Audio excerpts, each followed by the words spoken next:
Silence. రేయ్ రేయ్, నోరు తినండి, చర్మం ఒలిచేస్తాను.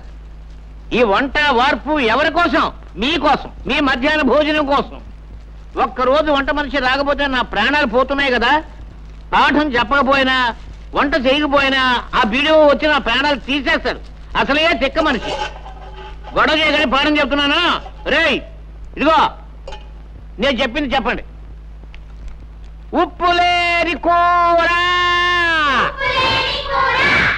ఒప్పదు రుచులకు.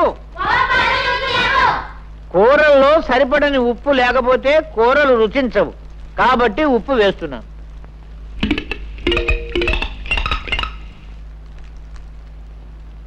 ఆ తర్వాత రే బడుద్దాయిలారా, పద్యం మాత్రం చెప్పండి, నన్ను చంపకండి. పద్యం మాత్రం చెప్పండి రా. పప్పులేని తిండి ఫలము లేదు అంచేత, అంటే పప్పు తినకపోతే తిండికి ఫలితం లేదు. కాబట్టి ఇదిగో పప్పు వేస్తున్నాను.